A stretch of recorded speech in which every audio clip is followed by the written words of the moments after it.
It's safe to say that brands rule over our non-essential buying choices. And I'm using brands here very liberally, whether it's movie franchises, your favorite video games, favorite anime, or even just actual brands. Intellectual property is everywhere, and clearly we're buying it because why else would they make it? Which brings me to my point. I am so sick of brand collaborations. From food chains to clothing items, collectibles, home goods, even actual groceries, so many times my eyes glance across something at the store or either on my phone, making me just go, why?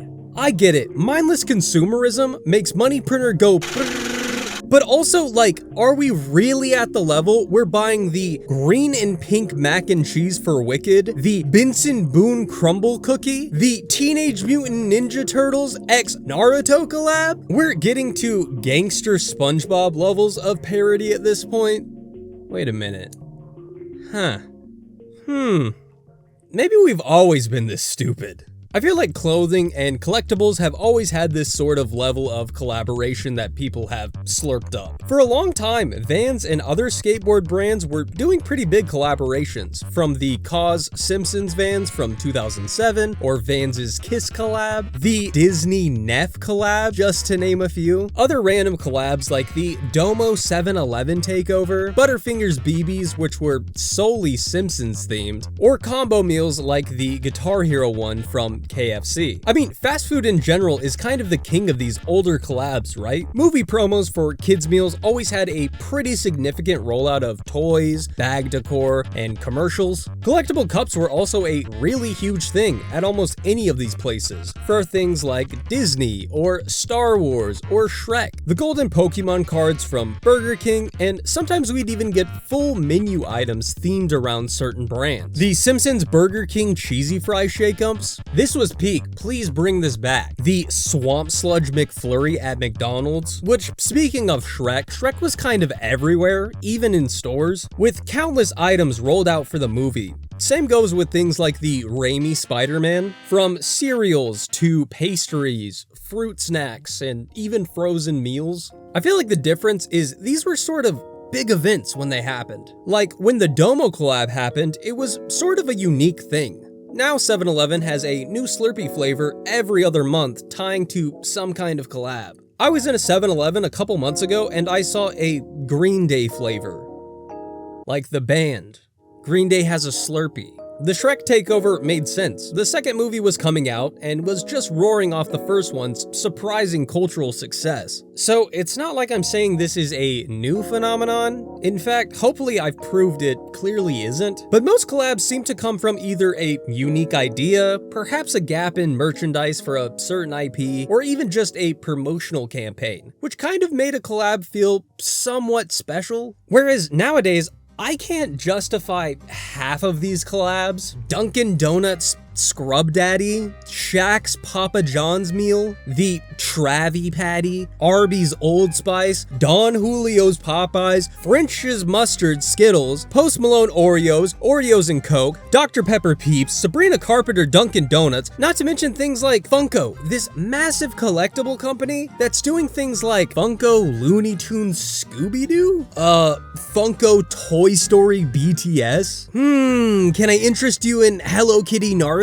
Also, I will never understand Funko branded t-shirts. We're 3 layers deep on this Justice League Funko Big Bang Theory t-shirt. You like Funko? Cool, get a Funko shirt. You like Marvel? Cool, get a Marvel shirt. You have to be a special kind of person to be wearing the combo. And hey, I'm not the best dresser by any means. I most certainly do not have that shit on often. But like, I'm genuinely seeing people wearing stuff like this, and I'm flabbergasted time and time again. Why are you wearing that? You could just get a rock shirt that actually goes hard, bro. What are you doing? I'm begging you, stop. If you're doing it, stop it. Get some help. I'm not a total collab hater either. Transformers and the Ecto-1 for a Ghostbusters collab? That's a no-brainer. Turning a popular car into a Transformer, match made in heaven. Boing, boing, boing. Give that man a raise. Fictional ice cream shop Scoops Ahoy from Stranger Things collaborating with real-life ice cream shop chain Baskin Robbins, bringing in some of the flavors from the show as well as some things inspired by it. Boing, straight to the CEO chair, Mr. President. Taco Bell's 2 collabs with popular hot sauce brands. I like that. It's practical. It makes sense. Old Bay Goldfish or like Taco Bell Cheez-It Crunchwrap. I see the vision, King. You might be onto something. I'll even throw a bone to the Wednesday burger at Burger King. They made the bun purple. That's kinda cool. Wendy's Krabby Patty. That's literally just a Dave single. They didn't even swap out the square patty. SpongeBob Magic the Gathering. Awesome collab between... Wait, no, this doesn't make any sense. Why would you put SpongeBob in Magic the Gathering? Baby Bell Candyland. Oh, these are getting stupid again, huh? Teenage Mutant Ninja Ghostbusters. Why is Beavis and Butthead in Warzone? What are the Krispy Kreme Crocs for? Why are they putting sour candy on the popcorn? Who's J Balvin? Why he got My favorite is J-Ho. Do I want the Stranger Things pizza? Or the Stranger Things pizza rolls? Hidden Valley Ranch Burt's Bees chapstick. Yeah, bro, you're getting demoted to the wood chipper. And yes, weird products make buzz. It just felt like that was more special, you know? It's not every day I get to fill my mouth with Shrek's green cream. This was a special moment, a rare occasion. A new movie had just come out, but like, I can just go to a store right now and guzzle a variety of weird colored creams, depending on what time of the year it is. Half of the viral trending collabs are literally based off of this absurdity. How stupid can we make a product? And yes, this was happening far before any of these. KFC was, and honestly still kind of is, a huge leader in this type of marketing. They were doing things like the Yule Log, the Rom-Com, the Smellable Crocs, and so many more.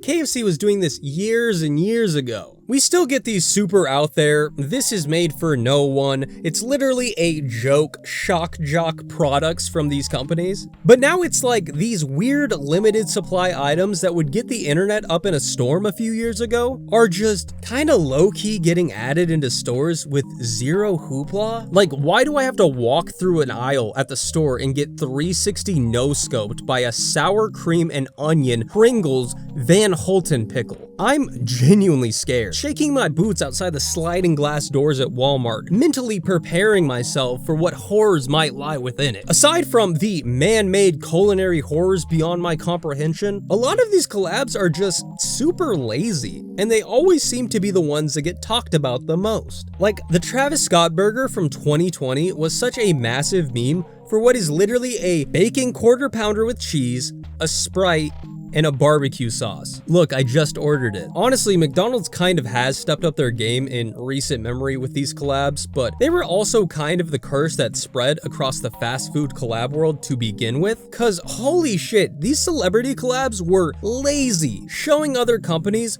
we don't even have to try, just smack something's name on it. The 21 Pilots Chipotle burrito.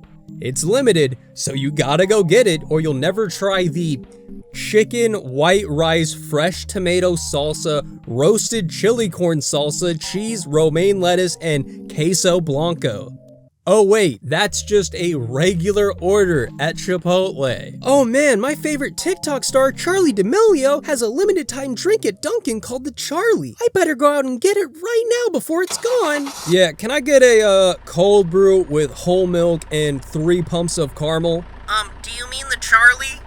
No. Every new collaboration is almost inescapable. It's either I know everything you could possibly know about the Hockeys Fuego meal at Wendy's, because I've seen it 30 times today, even though I haven't eaten at a Wendy's in fucking years. Or it's just got the hottest face on the block attached to just a normal menu item, and people are either obsessed with it or upset by it. Very rarely the two at the same time. Or like the worst option, I think. It's actually the most revolting thing I've ever witnessed, either made strictly for internet clickbait, or for some reason, just funneled straight into the stores. for my hapless eyes to stumble across. It's constant though. Between the movie promotions that have always been around, it's like everything's gotta be a collab. There's never just a new product. It's always Captain Crunch Pringles, Funyun Pop-Tarts, Mario and Wallace and Gromit action figures. Oh, Luigi, we gotta get the cheese. Hey, Gromit, we gotta save the princess. This stuff drives me insane. I could genuinely go all day. Are we in hell? Is this like actually the end of humanity going on currently? And one of the last things my poor ape brain has to process before the earth explodes is the viral Labubu Dubai chocolate crumble cookie. Which isn't real, by the way, but after all that, you didn't even think it was that big of a stretch, did you? Also, side tangent, why are we going through the Dubai chocolate craze again? Didn't this already happen and like die out? Or am I going crazy? This trend happened and died out. Why is it being brought back from the grave? I was finally free. Now my For You page is once again infected with the poop chocolate. You guys in the comments like to make fun of me a lot. Old man yells at clouds. Gramps, I'm in my 20s. Yeah, 1920. Which, yeah, sometimes I be yelling at clouds, but like, I don't think this is one of those times. And listen, I get it. I got the Minecraft meal. I'm nostalgic about the Swamp McFlurry. I impulse bought the Post Malone Oreos, and they were honestly really good. I'm a simple man. Monkey see Hank Hill in Fortnite? Neuron activation. I get it, I really do. We all fall into the traps. The limited time item hype, the everyone is doing it crazes, or just the smacking my Funko Pops together, my favorite superhero, PogChamp on a lunchbox? It's awesome when a collab works. When two companies come together and genuinely make a fantastic product for both of their bases, it just feels like you have to scrape a layer of scum off the barrel to ever even find something like this anymore. And it kind of seems like companies know they can just half-ass a product by just attaching some other fan base to it, leeching off people who enjoy something probably great in its own right by pushing them a terrible product made with the least amount of effort for a quick buck. In closing, just think before you hype yourself up over the next stupid brand collaboration. Think of all the times you've already been burned by stuff like this. They're counting on you forgetting about that, but you know deep down before you even go into it that the avocado toast crunch is gonna be trash. So I don't know, just don't for some reason ignore all of that and mindlessly buy into the hype out of curiosity. It's probably gonna suck. 9 times out of 10, it's probably gonna suck. The more you're hearing about it, the more it probably sucks. Don't let your algorithm make those choices for you. Also, if you're wearing this shit, stop. Just stop, dude. Please. Christ. Bye, everyone. Bye.